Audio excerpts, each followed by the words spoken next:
Brace the Lord. கர்த்தரின் பரிசுத்த நாமத்துக்கு ஸ்தோத்திரம். இன்னைக்கு ரொம்ப விசேஷமான நாள். அவர் உயிர் தெழுந்திருக்கிறார். He is risen. Happy Resurrection Day. ஆண்டவராகிய இயேசு கிறிஸ்து மரித்து மூன்றாம் நாள் உயிர் தெழுந்திருக்கிறார். எல்லாருக்குமே ஹாப்பி ரெசரக்ஷன் டே. இந்த நாளை ரொம்ப ரொம்ப ரொம்ப உலகமே விசேஷமாக கொண்டாடிட்டு இருக்கு. இன்றைக்கு நான் எடுத்திருக்கிற தலைப்பே பாருங்க, நித்திய கீர்த்தி இயேசு கிறிஸ்துவின் நாமத்தில் உள்ளது. Eternal glory is there in the name of Jesus Christ. So இந்த தலைப்புல தான் நான் பேச போறேன். ஏன்னா அவரு மரித்தாரு, மூன்றாம் நாள் உயிர் தேறுதல் ஆனாரு. ஆனா அவர் என்ன விட்டுட்டு போயிருக்கிறாரு, அதை பத்தி தான் நான் இன்னைக்கு பேச போறேன். தலைப்புக்கு போறதுக்கு முன்னாடி ஒரு சின்ன குறிப்பு. போன தடவை நான் என்னோட வீடியோல நான் உங்களுக்கு சொல்லியிருப்பேன். ஒவ்வொரு வீடியோலையும் என்னோட பழைய டெஸ்டிமனி வீடியோ நான் லிங்கை ஷேர் பண்ணுவேன். புதுசா பாக்குறவங்க என்னோட ஓல்ட் டெஸ்டிமனி வீடியோ பாருங்க. அது நிறைய கிரியைகள் செய்துட்டு இருக்கிறதுன்றதுக்கு உண்மையான சம்பவங்கள். நான் ஒரு 2 சம்பவங்களை சொல்றேன். நேத்து கூட ஒரு பிரதர் கால் பண்ணி என்கிட்ட ஜெபம் ரிக்வெஸ்ட் வச்சாரு. ஸோ அந்த ஜெபம் ரிக்வெஸ்ட்டுக்கு நான் அது லிசன் பண்ணிட்டு அவருக்கு என்னோட ஓல்ட் டெஸ்டிமனி வீடியோ நீங்க பாருங்க பிரதர்ன்னு சொல்லி நான் அனுப்பி விட்டேன். அதுக்கப்புறம் தான் நான் ஜெபமே ஆரம்பிப்பேன். என்னோட ஜெபம் time early morning 3 to 5. So அந்த டைம்ல தான் நான் ஆரம்பிப்பேன். ஆனா அவரு ஈவினிங் தான் கால் பண்ணி எனக்கு ஜெபம் ரிக்வெஸ்ட் வைக்கிறாரு. ஸோ அவர் என்ன பண்றாரு, நான் சொன்ன மாதிரி என்னோட ஓல்ட் டெஸ்டிமனி வீடியோ பாக்குறாரு. அந்த வீடியோ பார்த்த பிறகு அவங்க ஒய்ஃபுக்குள்ள ஏதோ ஒரு கற்பான உருவம் வெளியே ஓடின மாதிரி அவர் தெரியப்படுத்திருக்கிறாங்க. அவங்க ஒய்ஃப் தெரியப்படுத்திருக்கிறாங்க. அந்த டெஸ்டிமனி ஆன பிறகு என்னோட மெசேஜ் கேட்குறாங்க. மெசேஜுக்கு அப்புறம் எண்டில் நான் ஜெபம் பண்ணுவேன். அந்த ஜெபம் கேட்கறதுக்குள்ள அவங்களுக்குள்ள ஏதோ ஒரு மாற்றம். அந்த டெஸ்டிமனி வீடியோலயே அவ்வளோ ஒரு பவர்ஃபுல் ஆன ஒரு வீடியோ. அது லிவிங் காட் டெஸ்டிமனி. ஸோ அதனால தான் ஒவ்வொருத்தரும் அந்த ஓல்ட் டெஸ்டிமனி வீடியோ பாருங்க. புதுசாக உங்களுக்காக நான் சொல்றேன். அதே மாதிரி இன்னொரு சம்பவத்தையும் நான் சொல்லிடுறேன். ஒரு சகோதரி, அவங்களுக்கு பிரீத்திங் ரொம்பவே கம்மியா, பல்ஸ் எல்லாம் லோ ஆயிட்டு போயிட்டு இருக்கிறதுனால ஒரு சகோதரியோட அம்மா, அவங்க actually breathing problem, pulse low ஆயிட்டு போயிட்டு இருக்கு. அந்த டாட்டர் என்கிட்ட ப்ரேயர் ரிக்வெஸ்ட் அனுப்புறாங்க. அவங்க போட்டோ பிக்சரோட அனுப்புறாங்க. நான் ஜெபம் பண்ணிட்டு இருக்கிறேன். அப்புறம் என்னோட ஓல்ட் டெஸ்டிமனி வீடியோ எல்லாம் பாக்குறாங்க. அதுக்கப்புறமா தான் அவங்களுக்கு அந்த ஏற்கனவே அவங்க நோயில இருக்கிறதுனால தான் எனக்கு ரிக்வெஸ்டே அனுப்புறாங்க, அம்மாவுக்கு குணமாகணும்னு சொல்லி. ஆனா ஒரு எமர்ஜென்சி ஆகி அவங்க போய் ஹாஸ்பிட்டல்ல அட்மிட் ஆகிற ஒரு சூழ்நிலை. டாக்டர்ஸ் எல்லாம் சொல்றாங்க பல்ஸ் ரொம்ப லோ ஆயிட்டு இருக்குது, no more, she will die, அந்த மாதிரி சொல்லியிருக்கிறாங்க. அவங்க காதாலே கேட்டிருக்கிறாங்க. அப்ப ஒரு குரல் கேட்டுது. அந்த குரல் ஒரு டாக்டர் போல அந்த உருவம் அவங்களுக்கு தெரிஞ்சிருக்கு. நீ எது பத்தியோ லிசன் பண்ணாத, எந்த வார்த்தையோ கேட்காத, just look at me, you can பிரீத்ன்னு சொல்லியிருக்கிறாங்க. ஸோ அதே மாதிரி எனக்கு இங்கே ஜெபம் பண்றதுக்குள்ள ஆண்டவர் தெரியப்படுத்துறாரு, அந்த சகோதரியை இங்கே அழித்து ஜெபம் பண்ணு, ஐ வாண்ட் டு ஹீலர்ன்னு சொல்றாரு. ஸோ யோசிச்சு பாருங்க. அப்புறம் அவங்க அந்த நைட்டே டிஸ்சார்ஜ் ஆகி வராங்க. ஸோ ஒரு குறிப்பிட்ட நாள்ல ஆண்டவர் சொல்றாரு, அழைப்பு வருது, ஆண்டவர் சொல்றாரு கூப்பிடுன்னு சொல்லிட்டு. ஸோ அந்த நாளை நான் சொல்றேன். அதே நாள்ல அவங்க டாக்டரோட நல்லா கம்பீரமா நடந்து தேவன் சொன்ன மாதிரியே அவங்களுக்கு ஜெபம் பண்ணி, அவங்க எந்த காரணத்துக்காக தாக்கி இருக்கிறாங்க, என்ன அவங்களுக்குள்ள இருக்கிற பிரச்சனை என்னன்றது ஆண்டவர் எனக்கு தெளிவா தெரியப்படுத்தினால என்னால அவங்களுக்கு ஜெபம் பண்ணி ஆண்டவர் மூலமா அவங்களுக்கு விடுதலை ஆக்க முடிஞ்சது. ஸோ இதெல்லாம் த்ரூ டெஸ்டிமனி தாங்க. ஸோ அதனால என்னோட ஓல்ட் டெஸ்டிமனி பாருங்க. அதாவது என்னன்னாக்கா, ஒரு ஷார்ட்டா சொல்லிடுறேன். 2019 எனக்கு மிகப்பெரிய பிரெயின் டியூமர் சர்ஜரி நடந்தது. ஸோ அந்த நேரத்துல தான் எனக்கு 1 கிலோ டியூமர் கட்டி தலையில இருந்ததுனால நான் மரித்து போனேன். இன்னைக்கு ரெசரக்ஷன் டே, அதனால இது சொல்ல வேண்டியது என்னோட கடமை. ஆனா ஒவ்வொரு வீடியோ நான் சொல்லுவேன் நான். ஸோ மரித்த எனக்கு ஆண்டவராகிய இயேசு கிறிஸ்து மேத்யூ 11:27 படி அவர் என்னை பரலோகத்துக்கு அழைத்து கொண்டு பிதாவோட குரலை எனக்கு கேட்க வைக்கிறாரு. ஸோ ஏன்னா குமாரனால அவர் யாருக்கு விருப்பம் இருக்குதோ அவங்கள கூட்டிட்டு போய் காமிக்கிறேன்னு அந்த வார்த்தையை சொல்லி இருக்கிறாரு, மேத்யூ 11:27. ஸோ அதே மாதிரி என்னை கொண்டு போய் நிறுத்துறாரு, பிதாவோட குரல் கேட்டேன். ஸோ அதுக்கப்புறம் அவர் என் கூட ஒரு உடன்படிக்கை பண்ணாரு, என் நாமத்தை நீ தெரியப்படுத்து, என்னோட கட்டளைகளை தெரியப்படுத்துன்னு சொல்லி. ஸோ அதனால நான் அதை அக்செப்ட் பண்ணிட்டு நான் மறுபடியும் எனக்கு வந்து ஆண்டவராகிய இயேசு கிறிஸ்து எனக்கு உயிர் கொடுத்து இந்த நாள்ல உங்ககிட்ட பேச வச்சுட்டு இருக்கிறார். எல்லாருக்குமே ரொம்ப நன்றி. லாஸ்ட் டைம் நான் வந்து சொன்ன மாதிரியே இந்த வீடியோல வந்து என்னோட இந்தியா நம்பர் வாட்ஸ்அப் நம்பரும் ஷேர் பண்ணுவேன், மலேசியா நம்பரும் ஷேர் பண்ணுவேன். ஏன்னா இப்போ இருக்கிறது நான் மலேசியால தான். ஸோ இந்தியா நம்பரில் வந்து நிறைய பேர், இந்தியா நம்பர் மலேசியா நம்பர் நிறைய பேர் வந்து நான் சொன்ன மாதிரியே உங்களோட ப்ரேயர் ரிக்வெஸ்ட் வந்து டெக்ஸ்டில் அனுப்புனீங்க, வாய்ஸ் ரெக்கார்டில் அனுப்புனீங்க, வித் ஃபேமிலி பிக்சரோடு அனுப்புனீங்க. ஸோ தட் வந்து நான் அந்த ரிக்வெஸ்ட் வந்து ஆண்டவருக்கு முன்பாக வைத்து ஆண்டவர்கிட்ட பதில் கிடைச்ச உடனே நானே உங்களை கால் பண்ணுறேன்னு சொல்லியிருந்தேன். அதே மாதிரி சிலர் நான் கால் பண்ணேன், அவங்க வந்தாங்க, ஜெபம் பண்ண, அவங்களுக்கு வந்து விடுதலை ஆகி போயிருக்கிறாங்க. ஸோ இந்த மாதிரி தான் வந்து என்னோட ஊழியம் நடந்துட்டு இருக்குது. ஸோ எனக்கு வந்து ஆண்டவராகிய இயேசு கிறிஸ்து வந்து இந்த என்னை வந்து அவரோட தரிசனமான பிறகு என்னை ஆசீர்வதித்து அனுப்புனாரு. ஸோ வெறுமனே வந்து அனுப்பல, என்ன அவரோட 9 வரங்கள்னால என்னை நிரப்பி அனுப்புனதுனால, ஸோ அந்த அனுபவம், அந்த வரங்கள் நான் பெற்றுக்கொண்டதுனால it is a super natural gift. So அதனால தான் நான் வந்து உங்களோட ப்ரேயர் ரிக்வெஸ்ட் உங்களோட ஃபேமிலி பிக்சரோடு அனுப்பி விடுங்க. உங்களோட பாஸ்ட், ப்ரெசன்ட், ஃபியூச்சரு என்னால் வந்து சொல்ல முடியும், தெரியப்படுத்த முடியும். ஏன்னா தேவன் வந்து நடக்கிறது வந்து எனக்கு அப்படியே காமிப்பாரு. ஸோ அதனால தான் நான் வந்து இந்த விஷயத்த நான் தெரியப்படுத்துறேன். எல்லாருமே வந்து இங்கே இந்த நம்மளோட ஜெபம் ஆலயத்துக்கு நீங்க வரலாம். நீங்க வந்து என்னோட வாட்ஸ்அப்ல தொடர்பு வைங்க. ஆண்டவர் அனுமதி கொடுத்தாருனாக்கா நீங்க தாராளமா வந்து போகலாம் இங்க. So all are welcome. So முன்னாடி வந்து இன்ஃபார்ம் பண்ணுங்க. எல்லாரும் நிறைய பேர் லாஸ்ட் வீடியோ பார்த்து 2-3 தடவை அந்த வீடியோவே பார்த்துட்டு இருக்கிற, அவ்வளோ பவர்ஃபுல், அவ்வளோ எஃபெக்டிவா இருக்குது. உண்மையிலே வந்து ஆண்டவர் வந்து தெரியப்படுத்தி பேச வச்சதுனால தான் என்னால் இந்த மாதிரிலாம் பேச முடியுது. ஒரு சகோதரி சொல்றாங்க, 40 வருஷம் ஊழியம் பண்ணுங்க கூட இந்த மாதிரி தெளிவா பேச மாட்டாங்க, எவ்வளோ பவர்ஃபுல்லா எஃபெக்டிவா இருக்கு. 3 தடவை பார்த்துட்டு இப்போ 4வது தடவை நான் பார்த்துட்டு இருக்கிறேன்னு சொன்னாங்க. ஸோ அந்த மாதிரி அன்பான கமெண்ட்ஸுங்கெல்லாம் வந்து எனக்கு வந்து ரொம்ப உற்சாகத்தை கொடுக்குது. ஸோ அது தொடர்ந்து நீங்க வந்து வீடியோ பாருங்க, எல்லாருக்கும் ஷேர் பண்ணுங்க. ஷேர் பண்றதுக்குள்ள சப்ஸ்கிரைப் பண்ண வைங்க. ஏன்னா சப்ஸ்கிரைபர்ஸ்க்கும் நான் வந்து தனிப்பட்ட முறையில நான் ஜெபம் பண்ணிட்டு இருக்கிறேன். ஸோ இன்னைக்கு வந்து ரெசரெக்ஷன் டே, அவர் உயிர் தெழுந்த ஆன நாள். இது ரொம்ப விசேஷமான நாள், அது நம்ம கொண்டாடிட்டு இருக்கிறோம். இன்னைக்கு நான் எடுத்திருக்கிற தலைப்பே பாருங்க, நித்திய கீர்த்தி இயேசு கிறிஸ்துவின் நாமத்தில் உள்ளது. நம்ம செய்திக்கு போறதுக்கு முன்னாடி ஒரு சின்ன ஜெபம் பண்ணுவோம். அன்பின் பரலோக தந்தையே, அப்பா ஆண்டவரே, இன்றைக்கு நான் எடுத்திருக்கிற தலைப்பு நித்திய கீர்த்தி இயேசு கிறிஸ்துவின் நாமத்தில் உள்ளது. ஏசப்பா, அப்படி என்ன ஏசப்பா அந்த நாமத்துல இருக்கு, அப்படி என்ன மகத்துவம் இருக்கு, அதோட மகிமைகள் எப்படி இருக்குன்றது எங்களுக்கு அதிகமா தெரியப்படுத்துங்களா ஆண்டவரே. ஏன் ஏசப்பா அந்த நாமத்தை இன்னி வரைக்கும், இந்த நாள் வரைக்கும் நாங்க எல்லாரும் போற்று புகழி பாடுகிறோம்ன்றது வந்து எங்களுக்கு தெரியப்படுத்துங்கள் ஏசப்பா. 2000 வருஷத்துக்கு முன்னாடி அந்த பேரு வந்து இருந்தது, இதுக்கப்புறம் 2000 வருஷத்துக்கு அப்புறமும் அந்த பேரு வந்து உலகம் முழுக்கும் பேசப்படுற ஒரு நாமம் வந்து எனக்கு தெரியப்படுத்துங்களா ஆண்டவரே. உங்களோட நாமம் எப்படி நித்திய கீர்த்தியா இருக்குதுன்றது வந்து எல்லாருக்குமே இந்த செய்தி மூலமா போய் சேரட்டும் ஆண்டவரே. உங்களோட நாமம் மகிமை உள்ள நாமம், நித்திய கீர்த்தி உள்ள நாமம்ன்றது வந்து எல்லாருக்கும் தெரியப்படுத்தணும் ஆண்டவரே.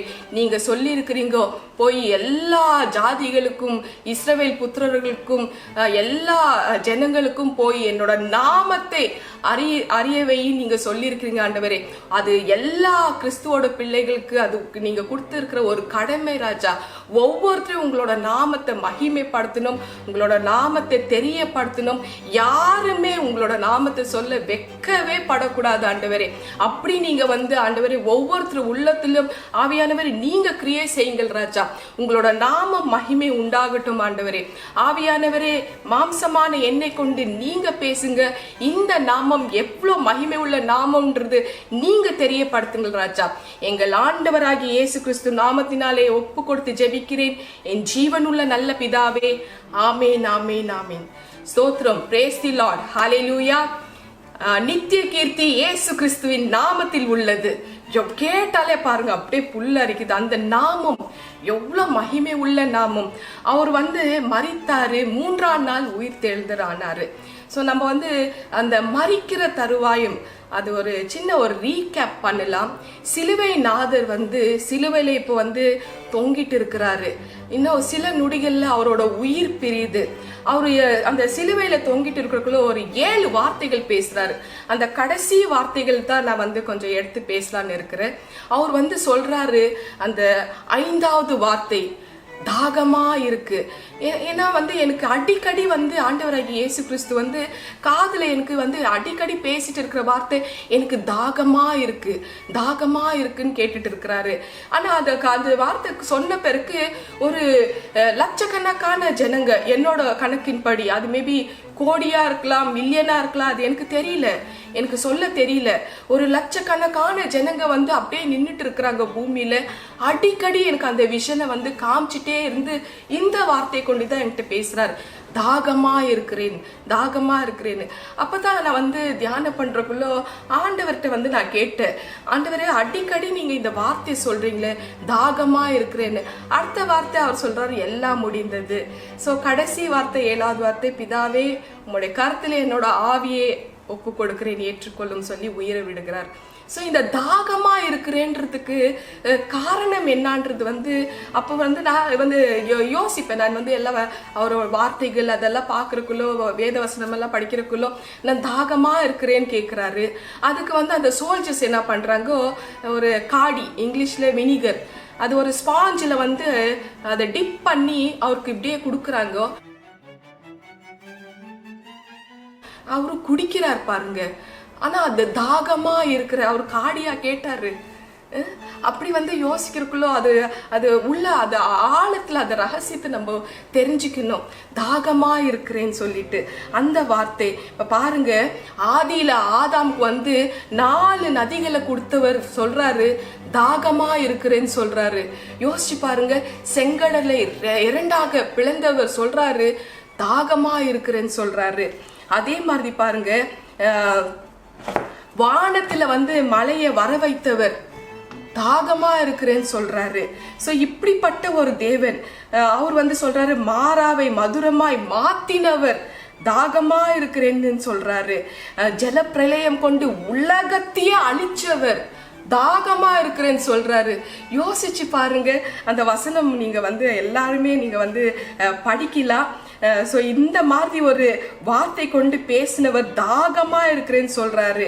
கண்மலையை பிளந்து தண்ணீரை வர வைத்தவர் தாகமா இருக்கிறேன்னு சொல்றாரு. வனாந்தரத்துல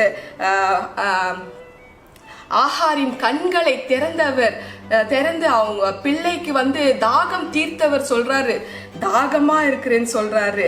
அப்புறமா பள்ளத்தாக்கை பிளந்து சிம்சோனுக்கு தண்ணீரை கொடுத்தவர் தாகமா இருக்கிறேன்னு சொல்றாரு.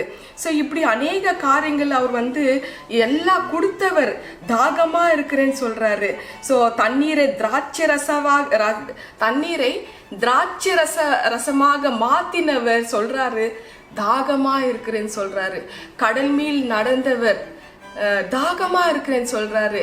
நான் கொடுக்கிற தண்ணீரை நீ குடித்தாக்கா, யார் குடித்தாலும் சரி அவங்களுக்கு ஒரு காலமும் தாகமே உண்டாகாதுன்னு சொன்னவர் தாகமா இருக்கிறேன்னு சொல்றாரு.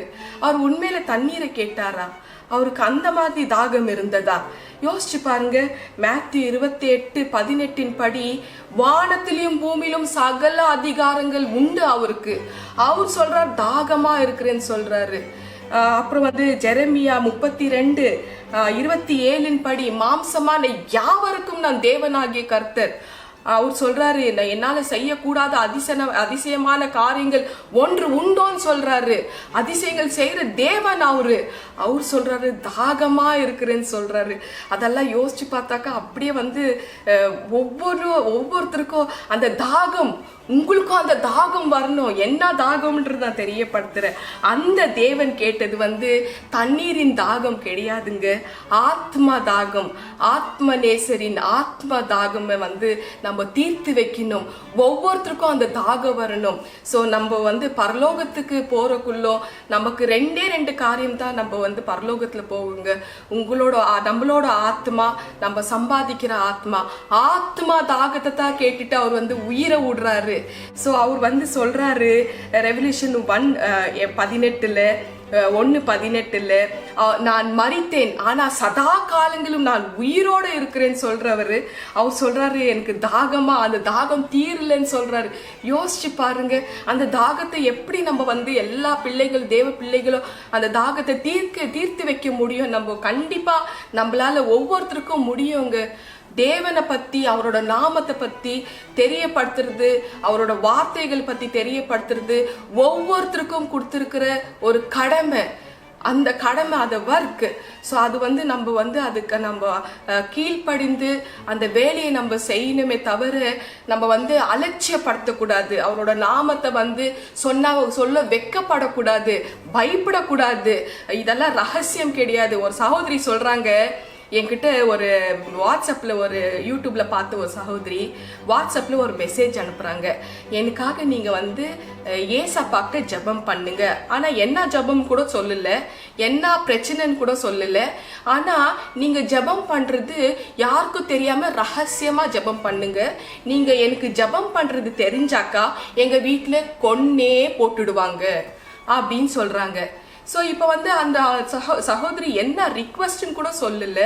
இப்போ வந்து நான் ஆண்டவர்கிட்ட வந்து அவங்கள வச்சு ஆண்டவரே இந்த மாதிரி இந்த சகோதரி வந்து இப்படி ரிக்வெஸ்ட் வச்சிருக்கிறாங்க, எனக்கு தெரியப்படுத்துங்க ஆண்டவரேன்னு அவங்களோட முழு வரலாறை எனக்கு தெரியப்படுத்துறாரு ஆண்டவர். ஏன்னா nothing is hidden in his eyes. So அதே வரங்கள்னால என்னை நிரப்புனால அவரோட கிருபாதாரம் வரங்கள் பெற்று இருக்கிறது எனக்கு. அவங்களோட பாஸ்ட் ப்ரெசென்ட் ஃபியூச்சர் என்னால் வந்து எக்ஸ்ரே மாற்றி ஸ்கேன் பண்ண முடியும். ஸோ அதனால வந்து எனக்கு தெரியப்படுத்தினாரு.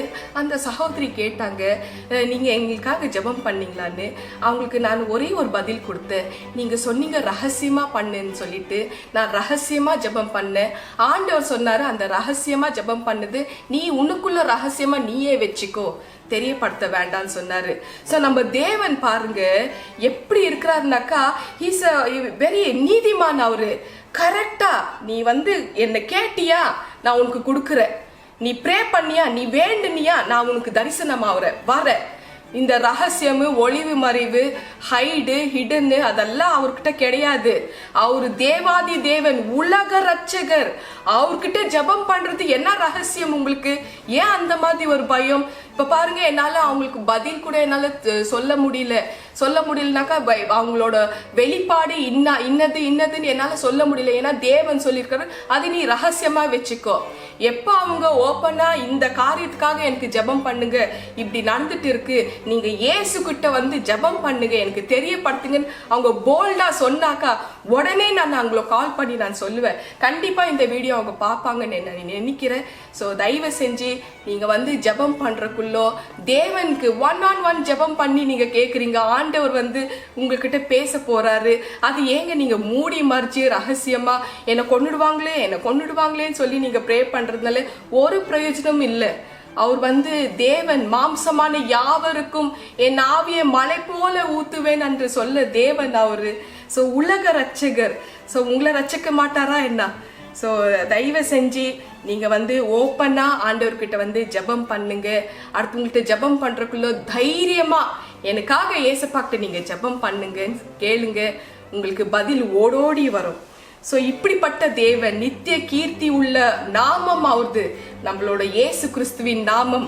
அவர் உயிர் தெழுந்து இருக்கிறார், அவர் இன்றைக்கும் உயிரோட இருக்கிறார். அந்த தேவன் தான். ஸோ மேத்யூ 28:20 படி அவர் சொல்றாரு, நான் சதா காலம் உயிரோட இருக்கிறேன். அதுவும் யோசிச்சு பாருங்க, உலகத்தின் முடிவு பரியந்தும் உயிரோட கூடவே இருக்கிறேன். ஏன்னா நான் உயிரோட இருக்கிறதுனால. நம்மளோட ஆயுள் நாட்கள் எவ்வளோங்க? 60 வருஷம், ஒரு 70, 80, ஒரு 100, 120 தான் மேக்சிமம். ஸோ நம்மளோட ஆயுள் நாட்கள் வரைக்கும் அவரு கூட இருக்கிறேன்னு சொல்லல. உலகத்தின் முடிவு பரியந்தம். யோசிச்சு பாருங்க, அவரோட ரகசிய வருகையில நமக்குள்ள கொண்டு போய் அவர் ஆயத்தப்படுத்தி இருக்கிற இடத்துல வைப்பாரு. 7 ஆண்டு கால உபதிரவ காலம், அதுக்கப்புறம் ஃபுல்லு உலகத்தை அழிச்சு அவர் பகிரங்க வருகையில நம்மளை கொண்டு வந்து அவரோட சேர்ந்து நம்ம 1000 வருஷம் அரசாட்சியில பங்கடைகிறோம். ஸோ அப்படிப்பட்ட ஒரு வாழ்க்கை, உலகத்தின் முடிவு பரியந்தம் உன்னோட கூட நான் இருக்கிறேன்னு சொன்னவரை வந்து ஜபம் பண்றதுக்கு வெக்கப்பட்டு பயந்துனாக்க எப்படி உங்களுக்கு நன்மைகள் கிடைக்கும் நீங்க எதிர்பார்க்குறீங்க? ஸோ அந்த மாதிரி அந்த வார்த்தை வந்து உங்கள்கிட்ட கிரியேட் செய்யணும். உலகத்தின் முடிவு பரியந்தம் நான் உன்னோட இருக்கிறேன், நீ என்கிட்ட எது வேணுமாலாம் கேளு, நான் கொடுக்குறேன்னு அவர் சொல்றக்குள்ளோ நீங்க எதுக்கு பயப்படணும்? பயப்படவே வேண்டாம். அவரோட நாமம் நித்திய கீர்த்தி உள்ள நாமம். Eternal glory is there in the name of Jesus Christ. So அது மட்டும் நம்ம வந்து ஒரு நாளும் நம்ம மறக்கவே கூடாது. அவரோட நாமம் மகிமை உள்ள நாமம், நித்திய கீர்த்தி உள்ள நாமம். அந்த நாமம் இயேசுவோட வாழ்க்கையில வந்து ஒரு வாசனை இருந்தது அந்த பேரில். அந்த வாசனை அவரோட வாழ்க்கையில இருந்த அந்த வாசனை அவரோட பேரில் இருந்ததுன்னு சொல்லி வசனம் சொல்கிறது. வாசிப்போம். சாங்ஸ் ஆஃப் சாலமன் 1ஆம் அதிகாரம் 3ஆம் வசனம். உன்னத பாட்டு 1:3. அல்லேலூயா. உமது பரிமள தைலங்கள் இன்பமான வாசனை உள்ளவைகள், உமது நாமம் ஊற்றுண்ட பரிமள தைலமாய் இருக்கிறதே, ஆகையால் கன்னியர்கள் உம்மை நேசிக்கிறார்கள். ஆமென். உமது நாமம் ஊற்றுண்ட பரிமள தைலம். அந்த நாமம் வந்து இன்பமான ஒரு வாசனையை வந்து தருகிறது. இயேசு என்ற பேரில் வந்து பரிமள தைலம். ஸோ அப்படிப்பட்ட ஒரு நாமம், அந்த நாமத்துல வாசனை இருக்குன்னா பாருங்க. ஸோ அந்த ஒரு நாமத்தை வந்து நம்ம சொல்றதுக்கு நம்ம கூச்சமே படக்கூடாது. ஒவ்வொரு நாளும் நம்ம வந்து அந்த எனக்கே பாருங்க, எனக்கே தெரியாம ஒவ்வொரு காரியத்துக்கும் ஏசப்பா ஏசப்பா ஏசப்பா அப்படிதான் எனக்கு ஆட்டோமேட்டிக்கா வந்துடுதுங்க. ஸோ அந்த நாமம் வந்து சொல்றதுக்குள்ள எனக்குள்ள அந்த ஹோலி ஸ்பிரிட்டோட பிரசன்ஸ், அவரோட பிரசன்னம் எப்போதும் என் கூடவே இருக்கிற ஒரு அனுபவம். இந்த பாருங்க, இந்த இடத்துல தான் ஆவியானவர் இயேசு கிறிஸ்து வந்து தரிசனமான ஒரு இடம். இங்க அவரோட மூச்சு எனக்கு கேட்கும். ஸோ யாரெல்லாம் இங்க வந்து போறாங்களோ அவங்க வந்து ஒண்ணுமே இல்லாம வெறுமையா போக மாட்டாங்க. நத்திங் எதுவுமே இல்லாம அவங்களுக்கு இங்க வந்த எல்லாருக்குமே வந்து ஆண்டவர் வந்து ஒவ்வொருத்தருக்கும் ஒரு வல்லமை காண்பிச்சு அவங்களுக்கு ஒவ்வொரு மிராக்கிள் பண்ணி அவங்க கண்ணார பார்த்துட்டு அதை அனுபவிச்சுட்டு போறவங்க தான் உண்டு. ஸோ நீங்க உங்களுக்கு யாருக்கெல்லாம் இங்க வரணும்னு தோணுதோ எனக்கு வாட்ஸ்அப் பண்ணுங்க. இந்த இடத்துல வந்து நீங்க வந்து இங்க பிரசன்ஸ், நீங்க அவரோட தரிசனம், நீங்க வந்து இந்த இடத்த நீங்க பார்க்கலாம். இது தாங்க எனக்கு வந்து இந்த இடத்தாங்க இஸ்ரேல். எனக்கு அங்க இஸ்ரேல் ஜெருசலேம் போன வேணும் வந்து எனக்கு அந்த நோக்கம் கிடையாது. இந்த இடத்துல என் இயேசு இருக்கிறாரு, எனக்கு அது போதும்.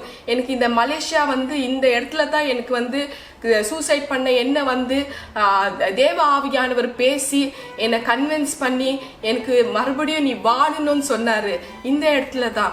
ஸோ அதே மாதிரி இந்த இடத்துல தான் அவரோட தரிசனமாகி என்னோட டங்கு டச் பண்ணாரு. அவ்வளோ அந்த என்னோட வீடியோவில் நான் போட்டிருப்பேன். ஸோ அவ்வளோ பியூர் ஒயிட்ல 100 டியூப்லைட்டோட வெளிச்சத்தில் இந்த இடத்துல வந்து தரிசனமானாரு. இன்னைக்கு கூட டுடே ஆல்சோ அவர் வந்து என்கிட்ட பேசிட்டு இருக்கிறது எவ்வளோ உண்மைன்றதுக்கு நான் தான் சாட்சி. ஸோ நான் இப்போ அவரை வந்து டைரக்டா வந்து அவர்கிட்ட தொடர்புல இருந்து நான் பேசிட்டு இருக்கிறேன். அண்ட் ஒவ்வொரு காரியத்தையும் திட்டவட்டமா அவர் தெளிவா எனக்கு இப்படி பண்ணணும் அப்படி பண்ணணும்னு ஹெவன்லி ஃபாதரே எனக்கு டீச் பண்றதுக்குள்ள அவர் சொன்னாரு, நீ எங்கே யார்கிட்டயே போய் வந்து லேர்னிங் பண்ணலாம் வேண்டாம், பைபிள் ஸ்கூலுக்கு போக வேண்டாம், ஒண்ணுமே பண்ண வேண்டாம், நான் உனக்கு எல்லாமே நான் உனக்கு டீச் பண்றேன். ஏன்னா எனக்கு டீச்சிங்க்கு முன்னாடியே 9 கிஃப்ட்ஸ்னால என்ன நிரப்பிட்டாரு. அதுக்கப்புறம் அவரோட வார்த்தையை கொண்டு தான் நான் பேசிட்டு இருக்கிறேன். ஸோ சிலர் சொல்வாங்க வேத வசனம் படிச்சு ஆண்டவர் என்கிட்ட பேசினாரு அந்த மாதிரி. ஸோ என்கிட்ட அப்படி கிடையாது. டைரக்டா வார்த்தை பேசிட்டு தான் என்கிட்ட ஒவ்வொரு காரியத்தையும் டைரக்டா என்கிட்ட பேசுறதுனால தான் எனக்கு வந்து அவ்வளோ கான்ஃபிடென்ட்டா என்னால் வந்து சொல்ல முடியும். ஸோ இந்த வீடியோவில் பார்க்குறவங்க யார் வேணாலும் உங்களுக்கு தோணுச்சுனாக்கா வரணும்னு தோணுச்சுன்னா கால் பண்ணுங்க. ஆண்டவர் அனுமதிச்சா தாராளமாக வாங்க, இங்கே இருந்துட்டு போங்க. Thank you so much. ஸோ இந்த நாமம் வந்து பரிமள தைலமுள்ள நாமம். ஒருவன் வந்து ஜனனத்தை பார்க்கிலும் மரணம் நாளே நல்லதுன்னு வந்து வசனம் சொல்லுது. ஸோ என்னன்னாக்கா, ஒரு 2014 வந்து என்னோட 2வது மகள் மார்ச் 31 வந்து அவளோட ஜனனம் ஆச்சு. 2014 ஏப்ரல் 25 அவளோட மரணம். ஸோ ஒரு மாதம் அவளை வந்து நாங்கள் ஹாஸ்பிட்டலில் வென்டிலேட்டரில் வந்து வச்சு இருந்தாங்க. டெய்லி போய் மகளை பார்ப்பேன். அந்த ஒரு கேப்பு, ஒரு பிங்க் கலர் கேப்பில் வந்து போட்டு மகளை படுக்க வச்சுருந்தாங்க. ஸோ அந்த மகளை வந்து அப்படியே ஃபுல்லு டியூப்பு போட்டு வச்சுருந்தாங்க. அவளை ஒவ்வொரு தடவை பார்க்குறக்குள்ள இந்த மகளை என் கையில் கொடுக்க மாட்டாங்களா, அந்த ஒரு நிலைமையில நான் போய் வந்து ஏங்கிட்டு இருந்தேன். எனக்கு தெரில என்ன காரணம்னு, எனக்கு தெரில அந்த டைமில். அப்புறம் வந்து ஒரு நாள் வந்து டாக்டர் சொல்லிட்டாங்க பேரண்ட்ஸ்க்கு, இந்த மாதிரி நீங்கள் வென்டிலேட்டர் எடுக்கணும், அப்போ வென்டிலேட்டர் இந்த மாதிரி குழந்தைங்க பூமியில் வாழ்றது முடியாது, டிசைட் பண்ணுங்கன்னு சொன்னாங்க. அப்புறம் சரின்னு சொல்லிட்டு நாங்கள் வந்து முடிவெடுத்து இந்த மாதம் ஏப்ரல் 25 போகிறோம் 2 பேரும், நானும் எங்கள் கணவரும். அங்கே போகிறக்குள்ள வந்து எங்களுக்கு மாரல் சப்போர்ட் யாருமே கிடையாது, நாங்கள் 2 பேர் தான். அப்புறம் அங்கே போன பேருக்கு அன்னைக்கு தான் முதல்ல ஒரு 26 நாள் கழிச்சு மகளை வந்து என் கையில் மடியில் கொடுக்குறாங்க. அப்போ தான் அந்த மகளை வந்து கையிலேயே பார்க்குறேன், எடுத்து பார்க்குறேன். மகளோட உடம்பெல்லாம் வீக்கமாக இருந்தது, அவளுக்கு பிஞ்சு சதை. ஒரு மாதமாக அந்த வென்டிலேட்டர் போட்டிருந்தால அந்த சதையில் வந்து அந்த பிளாஸ்டிக் அப்படியே ஒட்டி இருந்தது. அது அப்படியே பிக்கிறாங்க. அந்த பிஞ்சு சதை வந்து அப்படியே பிஞ்சு வருது. அந்த சதை, ரத்த சதையை நான் பார்க்குறேன். ஐயோ, என் மகளுக்கா இந்த ஒரு நிலைமைன்னு மனம் கசந்து நான் அழுதேன். அவளை பற்றி பேசுறதுக்குள்ள எனக்கு எப்போ எல்லாமே கண்ணீர் வரும், எப்போதும் கண்ணீர் வரும். அது மறக்கவே முடியாது அந்த சம்பவம். ஸோ அப்படிப்பட்ட ஒரு சூழ்நிலை, இந்த மகளுக்கா, என் மகளுக்கா இப்படி ஒரு நிலைமை, இவளை வந்து நல்லா வளர்க்கட்டும், நல்லா பார்க்கணும், ஒரு மஸ்கிட்டோ கூட கடிக்கக்கூடாதுன்றது, நல்லா பாதுகாக்கணும்னு நான் நினச்சேன்னு என் கண்ணு முன்னாடி இப்படி வந்து எடுக்கிறாங்களே, சதை பீயுதுன்னு துக்கமாக நான் ரொம்பவே அழுதேன். அப்புறம் அப்படியே புள்ள தலை அப்படியே சாஞ்சி உயிர் பிரிந்தது. அப்படியே தூக்கி அந்த ஆளுங்கள்கிட்ட கொடுத்துட்டேன், ஸ்டாஃப் கொடுத்துட்டேன். அப்புறம் நான் வந்து 2019 நான் வந்து ஒரிஜினலி நான் கேத்லிக், ரோமன் கேத்லிக். இங்கே மலேசியாவில் தான் இருக்கிறோம். மகளை வந்து இங்கே ஒரு பெரிய சர்ச்சு, அந்த சர்ச்சுக்கு போவோம் நாங்கள், வாரம் போவோம் நாங்கள்.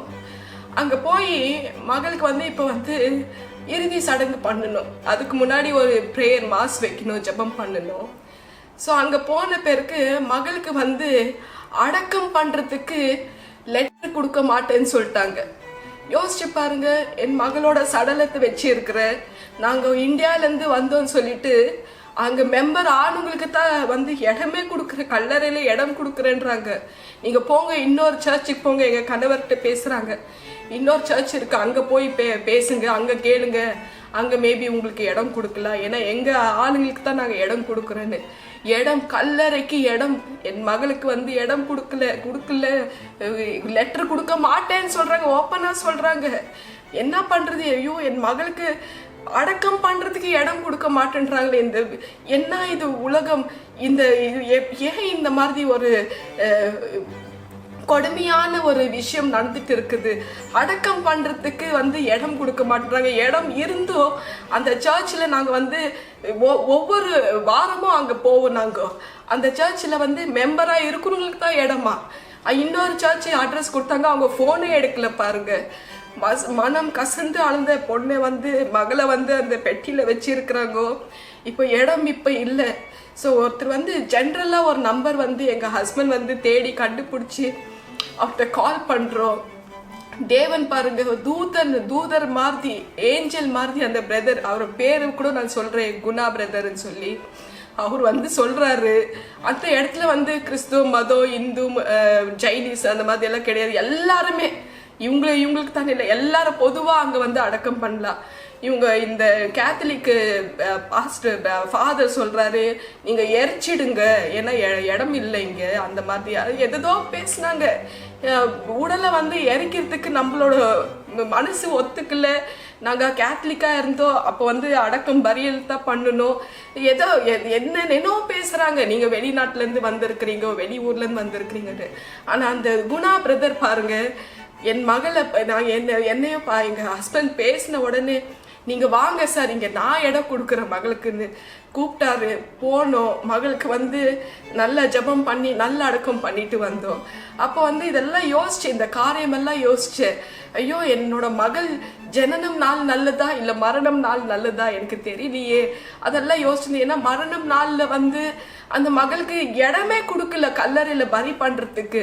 இப்படிப்பட்ட இந்த உலகம், கொடுமையான உலகம். அதுக்கப்புறம் வந்து இந்த மனசுல அப்படியே பதிஞ்சிட்டு இருந்தது. அதுக்கப்புறம் வந்து 2019 ஜூலை 3ஆம் தேதி எனக்கு பிரெயின் டியூமர் சர்ஜரி வந்து ஆண்டவராகிய இயேசு கிறிஸ்து என்னை வந்து கூட்டிட்டு போனாரு. அந்த இடத்துல போன பிறகுதான் பரலோக தரிசனத்துல எனக்கு வந்து தேவனோட குரல், பிதாவோட குரல் கேட்டு, உன்னோட 2 பிள்ளைகள் எனக்கு அடுத்தடுத்ததான், இந்த டோலி ஆன பிறகு இன்னொரு மகளும் இறந்துட்டா. அதை என்னோட டெஸ்டிமனில பாத்தீங்கன்னா தெரியும். ஸோ அந்த 2 மகள்களையும் அங்க பாக்குற அப்பதான் எனக்கு ரொம்ப மிகுந்த சந்தோஷம். உலகத்துல எந்த ஒரு தாய்க்கும் அந்த மாதிரி ஒரு சந்தோஷம் வராதுங்க. அவ்வளோ மன மகிழ்ச்சி ஆயிடுச்சு. என்னோட 2 குழந்தைகளை பார்த்து ஏசப்பாவோட பாதத்துல அப்படியே உக்காந்துட்டு, அப்பதான் அந்த நொடியில நான் யோசிச்சேன், இந்த பூமியில என் மகளுக்கு இடம் கொடுக்கல, உலகத்துல உயர்ந்த இடம், உன்னதமான இடத்துல என் மகளுக்கு இடம் கிடைச்சிருக்கு. எவ்வளோ சந்தோஷம். அந்த மகளுக்கு வந்து அந்த இடத்துல இருக்கிறது வந்து நான் பாக்கியசாலி. என் கணவர் எப்போதும் சொல்வார், நீ பாக்கியவத்திமா, நீ பாக்கியவத்திமான்னு. ஸோ அந்த 2 மகள்களை அங்க பார்த்த பிறகு இப்படிப்பட்ட ஒரு இடத்த வந்து எனக்கு என் மகளுக்கு வந்து ஆண்டவர் கொடுத்திருக்கிறாரு. அந்த 2 மகள்களை ஆண்டவரே வளர்த்துட்டு இருக்கிறது வந்து எவ்வளோ ஒரு சந்தோஷம் எனக்கு. என்னை ஃப்ரீ ஆக்கி ரிலீஸ் பண்ணிட்டு எனக்கு வந்து அவர் வந்து என்னோட காரியத்தை நீ போய் பண்ணுன்னு எனக்கு வந்து ஒரு உடன்படிக்கை பண்ணி அனுப்பின தேவனுக்கு இந்த உயிரை எனக்கு முழுக்க முழுக்க என்னோட தேவனாகிய இயேசு கிறிஸ்துக்கு நான் டெடிகேட் பண்ணியிருக்கிறேன். வாழ்நாள் முழுக்கும் இந்த மூச்சு இருக்கிற வரைக்கும் அவரோட நாமத்தை நான் மகிமைப்படுத்துவேன். அவரோட நித்திய கீர்த்தி உள்ள நாமத்தை எல்லாரும் சொல்லுங்க, மகிமைப்படுத்துங்க. அப்படிப்பட்ட நல்ல தேவன் அவரு. ஹல்லேலூயா, praise the Lord, praise the Lord. Sorry பண்ணிக்கங்க, கொஞ்சம் எமோஷனல் ஆயிட்டு, ஏன்னா இந்த ரொம்ப துக்கமான செய்தி இதெல்லாம். ஸோ அதே மாதிரி தாங்க நம்ம இயேசு, அவர் வந்து ஜனன நாள் விட அவரோட மரணம் நாள் தான் நல்லது. எவ்வளோ ஒரு நல்ல விஷயம் பாருங்க. அவரோட மரணம் நாளுக்கு பேர் என்ன தெரியுமா? குட் ஃப்ரைடே, புனித வெள்ளி. ஸோ யோசிச்சு பாருங்க, உலகமே அந்த நாளை வந்து கொண்டாடிட்டு இருக்கு. அதுக்கப்புறம் 3ஆம் நாள் அவர் உயிர் தேர்தல் ஆன பிறகு யோசிச்சு பாருங்க, அந்த ஒரு அவர் வந்து அந்த நாமத்தை விட்டுட்டு போயிருக்காரு, நித்திய கீர்த்தி உள்ள நாமம். சரி, இப்போ இந்த வசனம் என்ன பேசுதுன்னு பார்ப்போம். பிரசங்கி 7ஆம் அதிகாரத்துல 1ஆம் வசனம். அல்லேலூயா. பரிமள தைலத்தை பார்க்கிலும் நற்கீர்த்தியும் ஒருவனுடைய ஜனன நாளை பார்க்கிலும் மரண நாளும் நல்லது. ஆமென், ஆமென். மரணம் நாள். இப்ப என்னோட மகளுக்கு வந்து ஏப்ரல் 25ஆம் தேதி மரணம் நாள். அந்த நாள்ல தான் என்னோட மகள் பாருங்க பரலோகத்துல என் பிதா கிட்ட இருக்கிறாரு, ஏசப்பா கிட்ட இருக்கிறாங்க. சோ அது யோசிச்சு பாருங்க, அந்த மாதிரி தான் இயேசு கிறிஸ்து வந்து பரலோகத்துல பிதா கிட்ட வலது பக்கத்துல உட்கார்ந்துட்டு இருக்கிறவரு. அவர் வந்து கீழே இறங்கி வந்து ஒவ்வொருத்தருக்கிட்டையும் அவர் வந்து பேசணும்னு துடிக்கிறாரு. எனக்கு தாகமா இருக்கு, எனக்கு தாகமா இருக்குன்னு கேட்டுட்டே இருக்கிறாரு. அவர் மரித்த 3 நாள் வந்து என்ன பண்ணாருன்னு நம்ம பார்த்துடலாம். அவரு எபேசியன் 4ஆம் அதிகாரத்துல 8-9 வசனம் நம்ம படிக்கலாம். அவரு குட் ஃப்ரைடே வெள்ளிக்கிழமை மரிக்கிறாரு, 3ஆம் நாள் உயிர் தேர்தல் ஆகுறாரு. சோ கேப்ல அந்த 3 நாள் அவர் என்ன பண்ணாரு, என்ன காரியம் பண்ணாருன்னு பார்ப்போம். அல்லேலூயா. ஆதலால் அவர் உன்னதத்திற்கு ஏறி சிறைப்பட்டவர்களை சிறையாக்கி மனுஷர்களுக்கு வரங்களை அளித்தார் என்று சொல்லி இருக்கிறார்.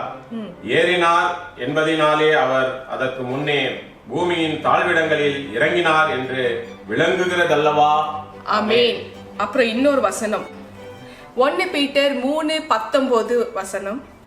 அந்த ஆவியிலே அவர் போய் காவலிலுள்ள ஆவிகளுக்கு பிரசங்கித்தார். ஆமென். ஸோ அங்க போய் 3 நாள் அவரு ஆவிகளுக்கு பிரசங்கமும் பண்றாரு. ஸோ இது தாங்க அவர் பண்ணிட்டு இருக்கிறாரு. ஸோ ஒவ்வொரு விஷயமும் அவர் திட்டமா தெளிவா பண்றாரு. 3ஆம் நாள் உயிர் தேர்தலான இயேசு தாகமா இருக்கிற என்னோட நாமத்தை பத்தி எல்லாருக்குமே நீ தெரியப்படுத்து. இப்ப எனக்கு கொடுத்து இருக்கிறது உலகத்துக்கே நான் போய் பிரசங்கம் எல்லாம் பண்ண என்னால முடியாது. உலகத்தையே திருத்தி எல்லாம் என்னால கொண்டு வர முடியாது. ஆனா எனக்கு ஆண்டவர் சொல்லி இருக்கிறாரு, ஒரு 3 படி புளித்த மாவை நீ கொண்டு வா, அது பரலோக ராஜ்யத்துக்கு சமமா இருக்கும்னு சொல்லிட்டு மேத்யூ 13:33 படி அவர் எனக்கு சொல்லி இருக்கிறாரு. ஸோ அது பரலோக ராஜ்யத்துக்கு சமம். ஒரு கூட்ட ஜனத்தை சத்தியத்தை தெரியப்படுத்தி என்னோட நாமத்தை தெரியப்படுத்தி நித்திய ஜீவனுக்கு கொண்டு வான்னு எனக்கு உடன்படிக்கை பண்ணி கட்டளை கொடுத்திருக்கிறாரு. ஸோ அதுதான் நான் பண்ணிட்டு இருக்கிறேன்னே தவிர உலகத்தை திருத்திருக்கலாம் என்னால முடியாதுங்க. அது ஏசு வளர்த்தா ஏசு மனசு வச்சதான் முடியும். இல்ல அது எல்லாமே ஏசப்பா கையில தான் இருக்கு. அவரு ஜனங்களை திருத்துறாரோ இல்ல உலகத்தை அழிக்கிறாரோ, it is up to him. எனக்கு கொடுத்திருக்கிற கட்டளை ஏசப்பா பத்தி தெரியப்படுத்தணும். அவ்வளவுதாங்க நான் பண்ணிட்டு இருக்கிறேன். ஸோ இந்த காரியத்துல எல்லா தேவ பிள்ளைகள் கொஞ்சம் ஆண்டவராகி ஏசு பற்றி தெரியப்படுத்துறக்குள்ளோ அவரோட நாமத்தை மகிமைப்படுத்துங்க. அவர் மகிமை உள்ள நாமம். அந்த நாமம் இன்னைக்கு கூட உலகமே போற்றி புகழி பாடுகிறதுனாக்கா அது நித்திய கீர்த்தி உள்ள நாமம். அடுத்த வசனம் நம்ம வாசிப்போம். சங்கீதம் 112:6. அல்லேலூயா. அவன் என்றென்றைக்கும் அசைக்கப்படாதிருப்பான். நீதிமான் நித்திய கீர்த்தி உள்ளவன். ஆமென். அப்படிப்பட்ட இயேசு, நீதிமான் நித்திய கீர்த்தி உள்ள இயேசு, அந்த இயேசுதான். இப்ப நிறைய பேர் என்கிட்ட சிலர் வாக்குவாதம் பண்றாங்க. என்னோட நேர் பார்வையில இல்ல, மறைமுகமா சொல்றாங்க, இவங்கெல்லாம் பரலோகத்துக்கெல்லாம் போக முடியாது, தேவனெல்லாம் தரிசிக்க முடியாது. ஆண்டவர் சொல்றாரு 1 தீமோத்தி, அது வசனமும் உங்களுக்கு படிச்சு காமிக்கிறோம். 1 தீமோத்தி 6ஆம் அதிகாரத்துல 4-5 நம்ம வாசிப்போம். அல்லேலூயா. அவன் இருமாப்புள்ளவனும் ஒன்றும் அறியாதவனும் தர்க்கங்களையும் வாக்குவாதங்களையும் பற்றி நோய் கொண்டவனுமாய் இருக்கிறான். அவைகளாலே பொறாமையும் சண்டையும் தூஷணங்களும் பொல்லாத சஞ்சயங்களும் உண்டாகி கெட்ட சிந்தையுள்ளவர்களும் சத்தியம் இல்லாதவர்களும் தேவ பக்தியை ஆதாய தொழிலென்று எண்ணுகிறவர்களுமாய் இருக்கிற மனுஷர்களால் உண்டாகும் மாறுபாடான தர்க்கங்களும் பிறக்கும். இப்படிப்பட்டவர்களை விட்டு விலகு. இப்படிதான் ஆண்டவர் சொல்றாரு என்கிட்ட. அவங்க தர்க்கங்களையும் வாக்குவாதங்களையும் பற்றி நோய் கொண்டவர்கிட்ட நீ என்ன பேசுற? சோ அதனால சத்தியத்தை தெரியப்படுத்துறதுக்குள்ளோ யாருக்கு அந்த தாகம் இருக்குதோ, யார் அதை ரிசீவ் பண்ணிக்கிறாங்களோ அவங்களுக்கு நல்லா போய் சேருது. ஏன்னா அழகா கொலோசியன்ஸ்ல சொல்லி இருக்கிறார் காடு 3ஆம் அதிகாரத்துல, கீழானவைகளை தேடிட்டு இருக்காது, மேன்மையானவைகள் மேலானவைகளை தேடுங்க, ஏன்னா அவரோட வலது பாசத்தில் உள்ள மேன்மையானவைகளை தேடுங்கள்னு சொல்லிட்டு. சோ இந்த காரியங்கள் நம்ம சிலர் ஒத்துக்கவே மாட்டேன்றாங்க. அப்ப இந்த வசனம் எல்லாம் எப்படி அது பொய் ஆக முடியுமா? குமாரனுக்கு யாருக்கு வெளிப்படுத்த முடியும்ன்றது அவருக்கு தெரியுதோ, அவர் விருப்பப்படுறாரோ, அவங்களுக்கு சேரக்கூடாத ஒளியில வாசம் செய்கிற அந்த தேவனை காண்பிப்பேன்னு சொல்லி இருக்கிறாரு மேத்யூ 1:11-27. சோ அப்படிப்பட்ட தேவன் அவர், நம்ம தேவன். அவருக்கு யாருக்கு விருப்பம் இருக்கோ அவங்களுக்கு காமிக்கிறாங்க. நீங்களும் ஜெபம் பண்ணுங்க, உங்களுக்கும் அவர் தரிசனமாயி அவருக்கு உங்களுக்கு காட்சி கொடுப்பாரு. ஏன்னா ஒரு தெரியாத ஒரு சகோதரிக்கு டாக்டரோட மூலமா டாக்டர் மார்த்தி அவங்கள நிறுத்தி அங்க போய் உயிர் மூச்சு போற நேரத்துல போய் யூ கேன் பிரீத், எதுவுமே கேட்காத சத்தம் என்னோட சத்தம் மற்றதான் நீ கேளு, யூ கேன் பிரீத், நீ என்ன மற்றதான் லிசன் பண்ணி என்ன மற்றதான் ஃபோக்கஸ் பண்ணி பாரு. அப்படி சொன்ன தேவன் எல்லாருக்குமே பேசுறதுக்கு அவர் வல்லவரா இருக்கிறாரு. அதுல எதுக்கு பேச மாட்டாருன்னு வாக்குவாதம் ஏன் பண்ணிட்டு உங்களை நீங்களே ஏமாத்திக்காதீங்க. சோ அது இப்போ வந்து ஆண்டவராகிய இயேசு கிறிஸ்து வந்து மத்தியஸ்தர், மிட்லிஸ்ட். அவரு 1 தீமோத்தி 2:5 படி தேவனுக்கும் மனிதனுக்கும் மிட்லிஸ்டா இருக்கிறாரு. அவர் தான் வந்து கூட்டிட்டு போறது கூட்டிட்டு வருது. அதுவே இல்லைன்னாக்கா எப்படி அது வாக்குவாதம் பண்ணாக்கா இல்லைன்னு சொன்னாக்கா அது என்னால வந்து பேசி கன்வின்ஸ் எல்லாம் பண்ண முடியாது. தேவன் தான் உங்களுக்கு வந்து இறங்கி தெரியப்படுத்தணும், ஆமா நான் தான் கூட்டிட்டு போனேன்னு சொல்லி. சோ இந்த உலகத்தை கடந்து போகும் மறு உலகம் வந்து ரொம்ப இனிமையானது. அங்க பாக்குற காட்சிகள், அந்த மகிமைகள் எந்த கண்ணும் எந்த காதும் கேட்கவே முடியாது, எந்த புத்திக்கும் விளங்கி கொள்ளவே முடியாது. அது until and unless if you are walking with Lord Jesus Christ, உங்கள்கிட்ட அவரோட உலாவி சஞ்சாரம் பண்ணி அவர் வார்த்தைகளை கேட்டு நடந்து போயிட்டு இருந்தா தான் உங்களுக்கு நான் பேசுறது கூட புரியும். ஸோ அப்படிப்பட்ட ஒரு தேவனை வந்து அவங்க கிட்ட பேசுறவங்க வந்து அவங்கள வந்து பரிகாசம் எல்லாம் நீங்க பண்ண வேண்டாம். நீங்க உங்களுக்கு அது ஒத்துக்கலையா, நீங்க வந்து உங்க பாட்டுக்கு நீங்க இருங்க. ஸோ இந்த காரியங்கள் வந்து இந்த கடைசி காலத்துல வந்து ஆண்டவர் வந்து எழுப்புதல் வரணும்னு சொல்லி அங்க கொண்டு போய் இந்த காட்சிகள் எல்லாம் காமிச்சு மரித்த எனக்கு வந்து உயிர் கொடுத்து இந்த நேரத்துல பேச வச்சுட்டு இருக்கிறாருனாக்கா அவர் ஏதோ ஒரு நோக்கத்தோட தான் பேச வச்சுட்டு இருக்கிறாரு. பாருங்க, கோமால இருக்க வேண்டிய என்ன இப்படி நிக்க வச்சு பேசி தெளிவா பேச வச்சுட்டு இருக்கிறாரு. அது கூட உங்களால புரிஞ்சுக்க முடியலன்னா எப்படி? 1 கிலோ கியூமர் கட்டி தலையில 50 ஸ்டிச்சஸ்க்கு மேல ஓபன் ஆனுங்கோ, யாருமே உயிரோட பொழிக்கவே முடியாதுங்க.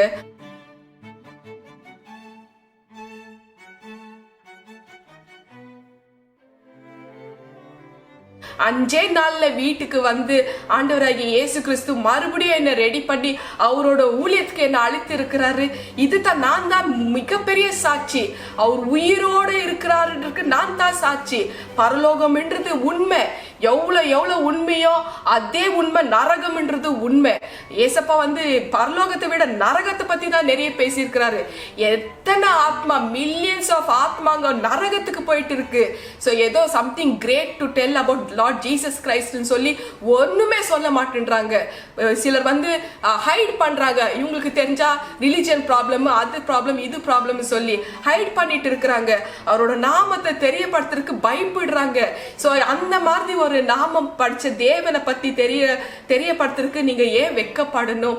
சோ எத்தனை பேர் நரகத்துக்கு போயிட்டு இருக்கிறாங்க. அவங்கள வந்து எப்படியாச்சும் காப்பாற்றணுமேன்ற ஆவியானவரோட துடிப்பு, அவரோட தாகம், அந்த தாகம் நமக்கு ஒரு 1% நம்மளுக்கு வரணும்ன்றதா அவர் துடிக்கிறாரு. சோ இது எல்லா தேவ பிள்ளைகளோட கடமை, நம்ம மேல வைத்திருக்கிற ஒரு கடமை. சோ எல்லாருக்குமே நீங்க தேவனை பத்தி அவரோட நாமத்தை பத்தி தெரியப்படுத்துங்க. அடுத்தது வாசிப்போம். லூக்கா 4:14. அல்லேலூயா. பின்பு இயேசு ஆவியானவருடைய பலத்தினாலே கலிலியாவுக்கு திரும்பி போனார். அவருடைய கீர்த்தி சுற்றிலும் இருக்கிற தேசமெங்கும் பரம்பிற்று. ஆமென். ஆமென். உலகம் முழுவதும் கீர்த்தி பெற்றவராய் அவர் வந்து இருந்தார். உலகம் முழுவதும். ஸோ எல்லா தேசத்திலையும் அவரோட கீர்த்தி அவருக்கு வந்து எல்லாரும் போற்றி புகழி பாடுகிறார். அந்த மாதிரி ஒரு கீர்த்தி, அது நித்திய கீர்த்தி, நற்கீர்த்தி உள்ள ஒரு மனிதன் தான் ஆண்டவராகிய இயேசு கிறிஸ்து. ஸோ ஒவ்வொரு நாளும் அவர் வந்து ஒவ்வொரு நாளும் அதே கீர்த்தியோட வாழ்ந்துட்டு இருக்கிறார், நம்மளோட மத்தியில வாழ்ந்துட்டு இருக்கிறார். அவரோட நாமத்தை வந்து நம்ம மகிமைப்படுத்தணும். இப்ப வந்து நம்ம கேட்கலாம், அந்த நாமத்தில ஏன் அந்த மாதிரி ஒரு கீர்த்தி, அவருக்கு ஏன் அப்படிப்பட்ட ஒரு கீர்த்தி, அந்த நாமத்துல அப்படி என்னதான் இருக்கு? யோசிச்சு பாருங்க. அவர் வந்து நம்மளுக்கு வந்து அவரு 3ஆம் நாள் உயிர் தெழுந்தாரு.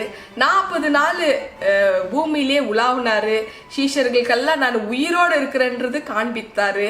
40ஆம் நாள்ல வந்து 2 கையை வானத்துல நோக்கி அவர் புறப்பட்டு போறக்குள்ளோ என்னை முழு மனதோட தேடுங்க, அது உங்களுக்கு கிடைக்கும்னு சொல்லிட்டு போயிருக்கிறாரு. ஸோ ஒவ்வொரு தடவும் அதே நேரத்துல வந்து யாரெல்லாம் முழு இருதயத்தோட தேடுறீங்களோ, ஜெரேமியா 29:13 படி நீங்க என்னை கண்டுபிடிக்க முடியும்னு சொல்லி இருக்கிறாங்க. அதுக்கப்புறம் ஜெரேமியா 33:3 படி நீங்க கூப்பிடுங்க, நான் உடனே வந்து உங்களுக்கு ஆன்சர் பண்றேன். நீங்க அதிசயமான காரியங்கள், மகத்துவமான காரியங்கள், உங்களுக்கு தெரியாத காரியங்கள் நான் உங்களுக்கு காமிப்பேன்னு சொல்லி இருக்கிறார். அந்த தேவன் வந்து விட்டுட்டு போயிருக்கிறது அவரோட நாமம் மற்றதாங்க. அந்த நாமத்தில் என்னென்னலாம் நல்ல காரியங்கள் நடக்குதுன்னு பார்ப்போம். 1 ஜான் 2:12. அல்லேலூயா.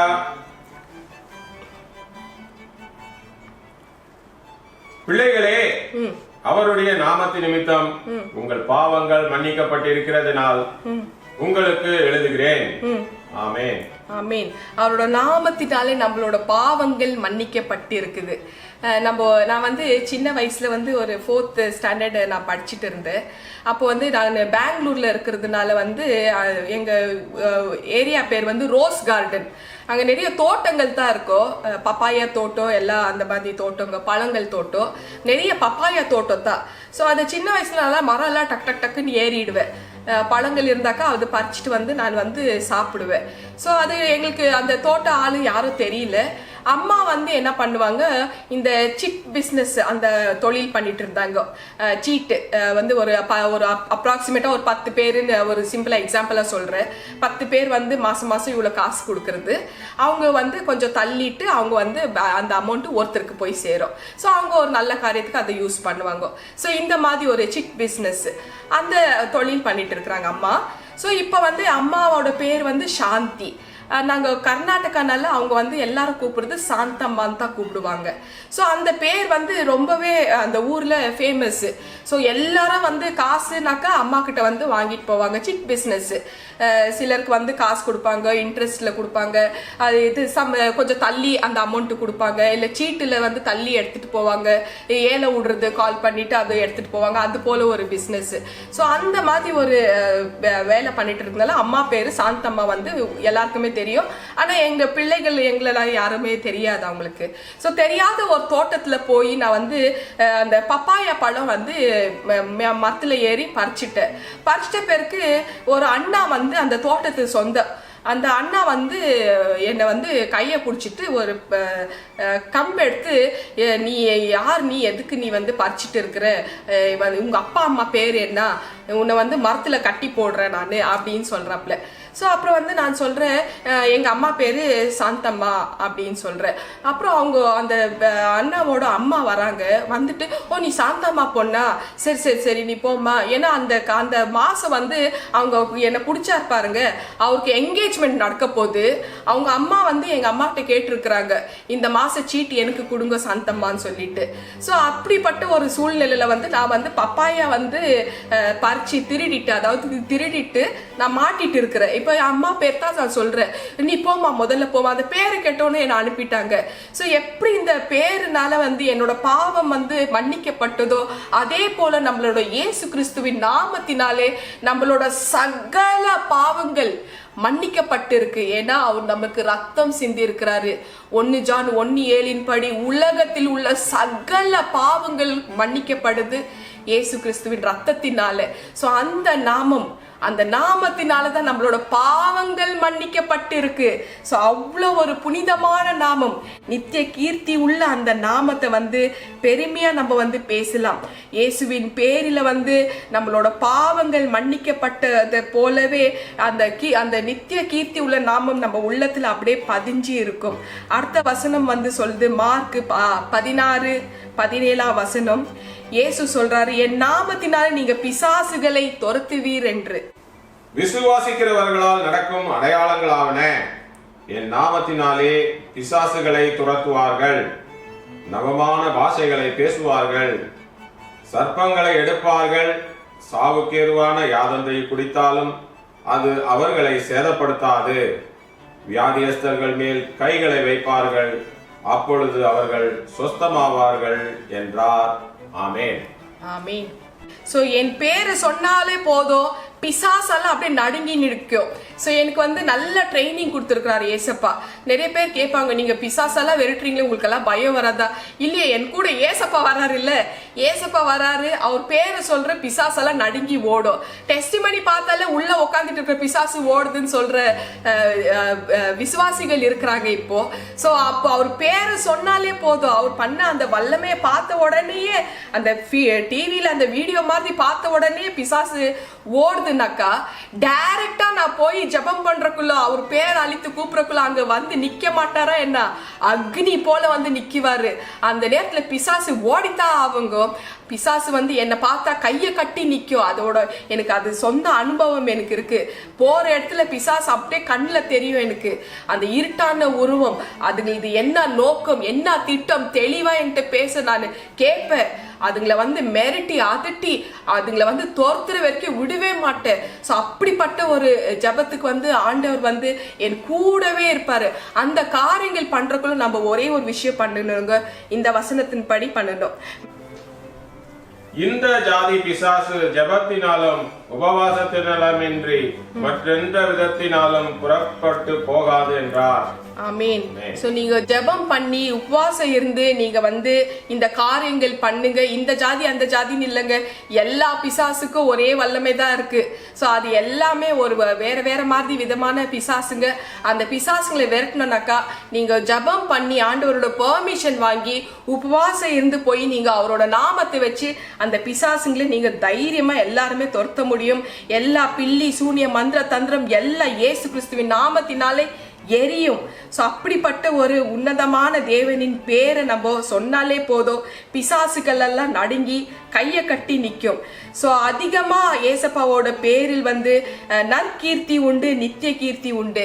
அடுத்த வசனம் ஜான் 14:14.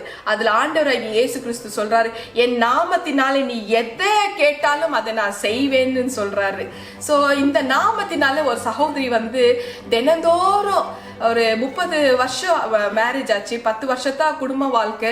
அவங்க ஹஸ்பண்ட் ஒரு 20 வருஷமா வந்து வீட்டுக்கே வர மாட்டார். மாசத்துல ஒரு வாட்டி இல்ல 2 மாசத்துல ஒரு வாட்டி காலைல போனா நைட்டு இல்ல காலைல வந்தா நைட்டு ஈவினிங்குள்ள வெளியே போயிடுவார், வேற ஊருக்கு போயிடுவாரு. ஸோ இந்த மாதிரி ஒரு விஷயம் தான் நடந்தது. ஒரு 20 வருஷமா தன் கணவன் வந்து என் கூட ஒரு நாள் கூட வாழ மாட்டேன்றாரு, என்ன காரணமே தெரியலன்னு சொல்லி ஏசப்பா கிட்ட வந்து ஆண்டவரே எனக்கு கண்ணீரை தொடிப்பா, எனக்கு மனசுல சமாதானத்தை கொடுப்பா, சமாதானத்தை கொடுப்பா, அந்த வார்த்தை தான் பரலோகத்துல கேட்டுட்டு இருந்தது. இப்ப பரலோகம் வந்து எனக்கு வந்து இந்த ரிக்வெஸ்ட் வருது, எனக்கு வந்து ஜெபம் ரிக்வெஸ்ட் வருது, பரலோகம் எனக்கு இப்ப ஹெல்ப் பண்ணுது. அவங்களோட வெல் விஷர் வந்து சொல்றாரு, இந்த மகளுக்கு வந்து ஜெபம் பண்ணுங்க, ஏன்னா பாவம் என்ன நடக்குதுன்னு தெரியலன்னு சொல்லிட்டு. இப்ப நான் ஆண்டவர்கிட்ட வைக்கிறேன். அவர் சொல்றாரு, அவங்க ஹஸ்பண்ட் 20 வருஷத்துக்கு முன்னாடி யாரையோ கல்யாணம் பண்ணி அவருக்கு 19 வயசுல பையனும் இருக்கிறாங்க அப்படின்னு சொல்றக்குள்ள இப்ப வந்து இந்த மூத்த மனைவி இருக்கிறாங்க பாருங்க, 20 வருஷமா தனிமையா வாழ்ந்துட்டு அவங்க கேட்டுட்டு இருக்கிறது, ஆண்டவர்கிட்ட எனக்கு சமாதானத்தை கொடுப்பா, எனக்கு தூக்கம் வர மாட்டேங்குது, நிம்மதி கொடுப்பா, ஏசப்பா ஏசப்பா ஏசப்பா. ஒவ்வொரு நாளும் அந்த கண்ணீர், அந்த குரல், அந்த வார்த்தை, இயேசுவோட வார்த்தை, அந்த நாமத்தினால கேட்கறதுனால இப்ப வந்து ஆண்டவர் எனக்கு தெரியவா சொல்றாரு, நீ போய் அந்த மகளுக்கு விஷயத்தை தெரியப்படுத்தி சமாதானத்தை கொடு, அந்த மகள் நல்ல மாதிரி தூங்கட்டும், எனக்காக வாழட்டும், என் அன்பின் நிமித்தம் எனக்காக வாழட்டோம்னு சொல்லி எனக்கு திட்டமா தெளிவா பேசி அனுப்புறாரு. அதே போல அந்த சகோதரிக்கு நான் வந்து மெசேஜ் கொடுத்து அவங்களுக்குள்ள ஒரு சமாதானம் வந்திருக்கு. இப்ப கூட அவங்க வந்து கால் பண்ணி சொல்றாங்க, நான் தெளிவா இருக்கிறேன், நான் சமாதானத்தோட இருக்கிறேன், இவ்வளவு நாள் என் வாழ்க்கை எப்படி இருந்ததுன்னு எனக்கு தெரியல, இப்போ வந்து நான் வந்து தெளிவாயி தேவனுக்காக நான் வாழ்ந்துட்டு இருக்கிறேன், தேவன் சொன்ன மாதிரியே நான் வாழ்ந்துட்டு இருக்கிறேன், நான் சந்தோஷமா நான் இருக்கிறேன், இல்லாத ஒரு அன்பை வந்து நான் தேடிட்டு இருந்தேன், உண்மையே இல்லை பாவம். அந்த அம்மாவுக்கு வந்து அவங்க ஹஸ்பண்ட் வந்து சூனிய பண்ணியும் வச்சிருக்கிறார் அந்த மகள் சாகணும்னு சொல்லி. நான் போன அந்த வீட்டுல போனக்குள்ள அவங்க ஹஸ்பண்ட் இவங்க வர வச்சிருந்தாங்க, எதுக்கு உங்க மனைவியோட போட்டோ போய் மந்திரவாதிகிட்ட கொடுத்தீங்க, எதுக்கு கொடுத்தீங்கன்னு கேட்ட உடனே அவர் சொல்றாரு, அவங்க கிட்ட பிசாசு இருக்குது, அதனால தான் நான் வந்து கொடுத்த சிஸ்டர். அப்போ அவர் சொல்றாரு, இந்த மாதிரி நீங்க குடும்பமா நீங்க 2 பேரும் ஒன்னா வாழ்ந்தாக்கா நீ செத்துடுவேன்னு எனக்கு சொன்னாரு. எனக்கு ரொம்ப உயிர் பயம் வந்து ரொம்ப முக்கியம், எனக்கு உயிர்னா ரொம்ப முக்கியம், அதனால நான் பயத்தினால ஒரு நைட்டு கூட நான் இங்க தங்குறது இல்லை, நான் வெளியே தங்குறேன், வேற ஊர்ல தான் நான் தங்குறேன், 20 வருஷமா நான் தங்குறேன், ஆனா நான் நல்லா இருக்கிறேன், இப்ப நான் சந்தோஷமா இருக்கிறேன், ரொம்ப ஆசீர்வாதமா இருக்கிறேன், ஆனா இயேசுவெல்லாம் நான் நம்ப மாட்டேன் அப்படின்னு சொல்றாரு. இப்போ வந்து அவருக்கு வந்து அந்த பயம் வந்துடுச்சு. ஸோ அவரோட நிலைமை பார்த்தா பரிதாபமா இருக்கு. டிசிஷன் ஆண்டவர் எடுப்பாரு. எனக்கு கொடுத்த வேலை அந்த மகளுக்கு வந்து சமாதானத்தை கொண்டு வா, அவங்க எனக்காக வாழ சொல்லுனாங்க, அந்த காரியத்தை முடிச்சு நான் வந்துட்டேன். ஸோ இப்படி வந்து அவரோட நாமத்தினால நம்ம எது கேட்டாலும் அவர் கொடுக்குறேன்னு சொல்லியிருக்கிறாரு. ஆனா அந்த நாமத்துல வந்து நம்ம என்ன கேட்கிறோன்றது தான் ரொம்ப ரொம்ப முக்கியம். இப்ப வந்து இன்னொரு சகோதரி, இதெல்லாம் ஒரு எக்ஸாம்பிள் தான், எல்லாம் உண்மை சம்பவம், நான் யாரோட பேரு சொல்லல. ஒரு சகோதரி வந்து ஒரு 5 பிள்ளைகளோட அப்பாவை வந்து எனக்கு வேணும் ஆண்டவரே ஏசப்பா எனக்கு வேணும், அவங்க மனைவியை விட்டுட்டு அவங்க 5 குழந்தைங்களை விட்டுட்டு அவர் என் கூட வந்து வாழ சொல்லுங்க, அவங்க வந்து விடோ இப்போ வாழ சொல்லுங்க அவர், ஏன்னா அவர் ரொம்ப கேஷ் பார்ட்டி பாலிடிக்ஸ்ல இருக்கிறார், பணம் ஜாஸ்தி, ஏசப்பா அவங்க அந்த ஆளை வந்து என்கிட்ட வாழ சொல்லுங்க. இந்த பொண்ணு கிறிஸ்துவ பொண்ணு. ஸோ இப்போ வந்து அந்த ஜபத்துக்கு வந்து இப்போ வந்து அதுக்கு பதில் கொடுக்கணும். இப்போ அவங்களோட ப்ரேயர் ரிக்வெஸ்ட் எனக்கும் வருது, நான் அப்புறம் போய் தெரியப்படுத்துறேன், இந்த மாதிரி ஜபத்துக்கெல்லாம் ஆண்டவர் பதில் கொடுக்க மாட்டாரு, அந்த மாதிரி ஜபம் வந்து அவர் காது கொடுத்து கூட கேட்க மாட்டாரு. அழகா வசனம் சொல்லுது ப்ராபர்ப்ஸ் 28:9 அந்த ஜபம் வந்து அருவருப்பான ஜபம், ஏன்னா கட்டளைகளை மீறுதலான ஒரு ஜபத்தை அவர் கேட்க கூட மாட்டாரு. அதே நேரத்துல வந்து சங்கீதம் 66:18 படி உன் இருதத்துல அக்கிரமம் சிந்தனை வந்து ரொம்பிட்டு அடுத்த குடும்பத்தை அழிச்சு உன் கூட வாழணும்னு நினைக்கிற பாருங்க, அந்த ஜபத்தை ஆண்டவர் கேட்கவே மாட்டாருன்னு சொல்லியிருக்கிறாரு. சோ அவரோட நாமத்தினால எது வேணும்னா கேட்டாலும் கொடுக்குறேன்னு அவர் சொல்லியிருக்கிறாரு. அந்த பேர்ல வந்து நியாயமான முறையில வந்து தேவனுக்கு பிடிச்ச அவரோட சித்தம் என்னன்றது தெரிஞ்சு அத மாதிரி நீங்க கேளுங்க, தாராளமா அவர் தூக்கி கொடுக்கிற வல்லவரா இருக்கிறாரு. அதான் ஆண்டவர் சொல்றாரு ஜான் 16:24 நீங்கள் இதுவரைக்கும் என் நாமத்தினாலே ஒன்றுமே கேட்கவில்லை, கேளுங்கள் அப்பொழுது உங்களோட சந்தோஷம் நிறைவா இருக்கும்படி பெற்றுக்கொள்வீர்கள். இதுதாங்க, யோசிச்சு பாருங்க, இது வரைக்கும் யாரும் ஒண்ணு கேட்கலையா? அப்போ அதான் யோசிச்சேன், ஐயோ இந்த உலகத்துல ஏசப்பாக்கு வந்து பிடிச்ச மாதிரி யாருமே ஒண்ணுமே கேட்கலன்றாரு. அது கேளுங்க அப்போது உங்களுக்கு சந்தோஷம் நிறைவா இருக்கும்னு சொல்றாரு. அப்ப அந்த சந்தோஷம் எப்படி கிடைக்கும்? அப்ப நம்ம வந்து நம்மள கரெக்ட் பண்ணிக்கணும். நம்ம கேட்கறது வந்து கரெக்டா நம்ம கேட்கிறோமா, அவரோட சித்தத்தின் படி கேட்கிறோமா, அது முறையா நம்ம கேட்கிறோமா, அப்பதான் நம்மளுக்கு சந்தோஷம் வரும், அவர் கொடுப்பாரு. சோ அது வந்து ஒன்னே ஒண்ணு தாங்க, நம்ம உத்தமனா இருக்கிறோம், பரிசுத்தமா இருக்கணும். அப்பதான் அந்த கேட்கிற வார்த்தைகள் கூட ஜபத்து கூட அவரு செவி கொடுத்து பதில் அளிப்பாரு. இதுதான் இந்த வசனம் சொல்லுது. ஜான் 16:24 படிப்போம். அல்லேலூயா.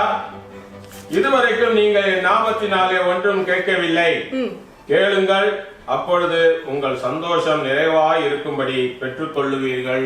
ஆமென். சோ இது வரைக்கும் யாருமே கேட்கல. தயவு செஞ்சு இதுக்கு மேல கேக்குறவங்க வந்து நியாயமான முறையில கண்ணீரோட பாரத்தோட ஜெபம் பண்ணி நீங்க கேளுங்க.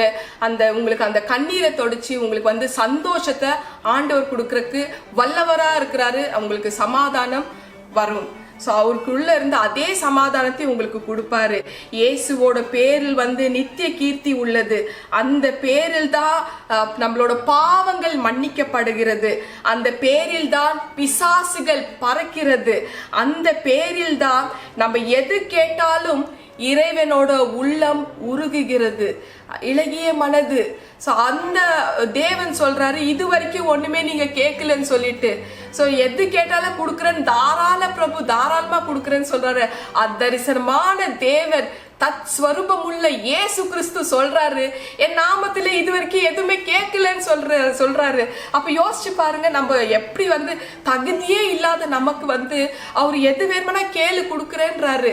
சோ அப்படிப்பட்ட ஒரு நம்மள வந்து அவரு என்ன பண்ணணும், நம்ம என்ன பண்ணணும், நம்மள வந்து ஆராய்ந்து பார்த்து மனம் திரும்புதலாகி நம்ம வந்து நம்ம கேட்கிற கோரிக்கைகள் கரெக்டா இருக்குதான்னு தெளிவா தெரிஞ்சுன்னு நீங்க ஜெபம் பண்ணி கேளுங்க.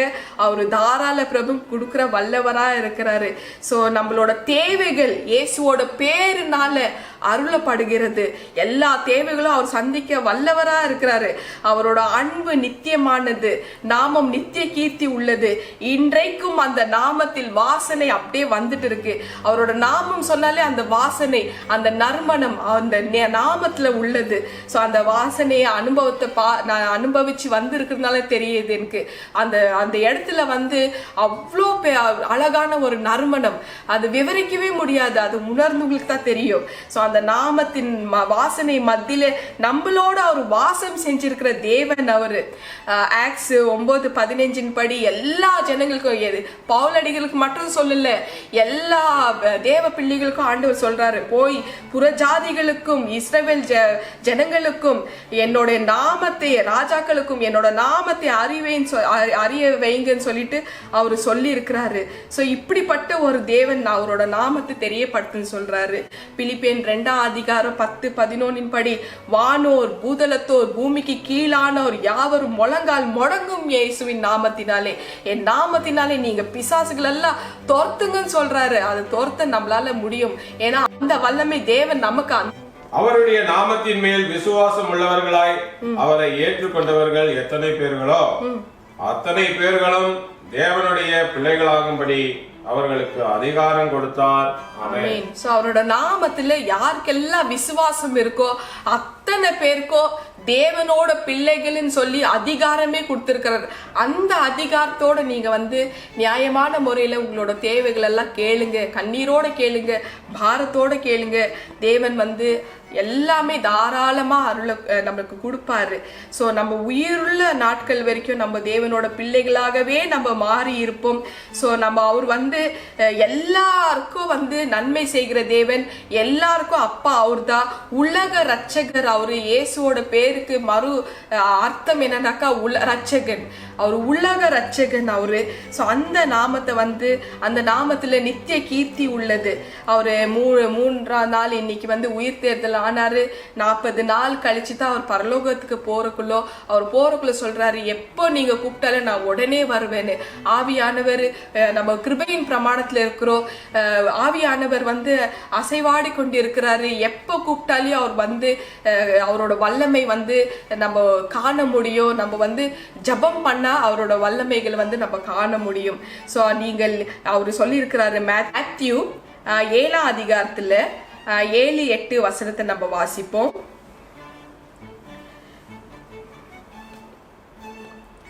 நீங்கள் அவைகள் தேட கூடுமானால் அவைகளை பெற்றுக்கொள்ள முடியும்.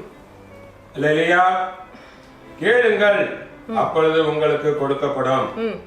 தேடுங்கள், அப்பொழுது கண்டடைவீர்கள்.